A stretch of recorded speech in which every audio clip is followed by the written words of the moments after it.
স্বাগত।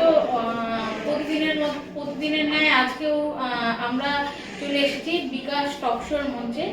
তো আজকে আমার আলোচ্য বিষয় হচ্ছে মহিলাদের আইটিআই বা ইন্ডাস্ট্রিয়াল ট্রেনিং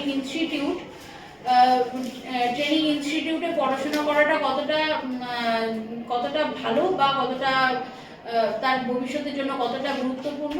তো সেই সম্পর্কে আমাদের দিনহাটা গভর্নমেন্ট আইটিআই কলেজের এই বছরে 2024-এর প্রথম স্থান অধিকারী একজন ছাত্রী, যার নাম পম্পা গোপ, সে আমাদের এই সম্পর্কে কিছু বলবে। তো তুমি তোমার সম্পর্কে কিছু বলো।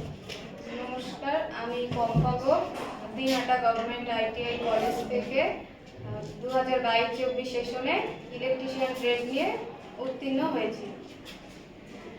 তো বলছিলাম যে তুমি কোন ট্রেডে পড়াশোনা করেছো? ইলেকট্রিশিয়ান। তো ইলেকট্রিশিয়ান ট্রেডে যে তুমি যে পড়াশোনা করেছো, তো ইলেকট্রিশিয়ানটাকে কেন চুজ করেছো? আমার ছোটবেলা থেকে আমার দাদাকে দেখতাম কাজ করতো ইলেকট্রিকে, তো তার পাশাপাশি আমি একটু থাকতাম, তো অনেকটা ভালো লাগতো যে দাদা পারে তো আমিও পারবো। তারপর আমি প্রথমত জানতাম না যে আইটিআই থেকে এইসব প্রশিক্ষণ দেওয়া হয়। তো তারপর যখন আমি জানতে পারি, তো তখন আমি দিনহাটা গভর্নমেন্ট আইটিআই কলেজ থেকে পড়ার ইচ্ছা জাগে। তো আমি অনলাইনে ফর্ম ফিল আপ করলাম, সুযোগ পেয়ে গেছি। সেখান থেকে আমার ইলেকট্রিশিয়ানের পড়াশোনা শুরু হলো। তারপর 2022 থেকে 24 দু বছর আমি দিনহাটা গভর্নমেন্ট কলেজে পড়াশোনা চালিয়ে যাই। এই কলেজের শিক্ষক শিক্ষিকারা যথেষ্ট সাহায্য করেছে, তাই আজকে আমি এরকম একটা ফলাফল করতে পেরেছি।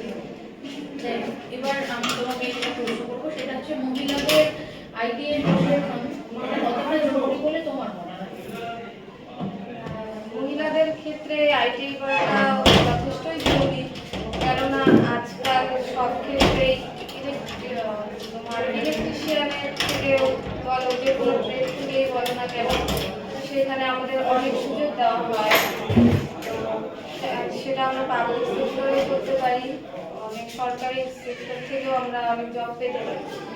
আর মহিলারা এ কারণেই করবে যে নিজেকে স্বনির্ভর করার জন্য।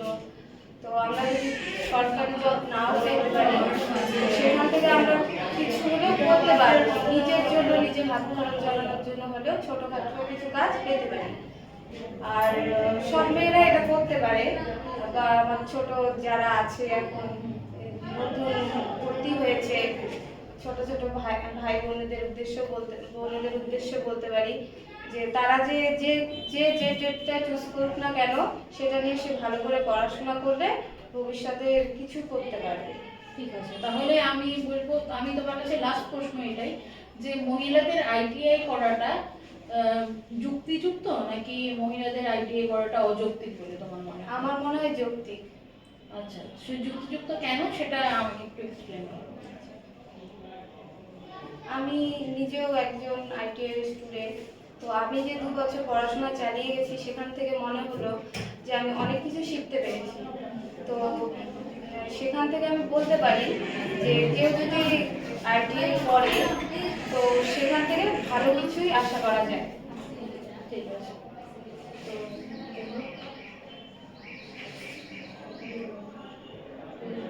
ঠিক আছে, এটুকুই জানার ছিল।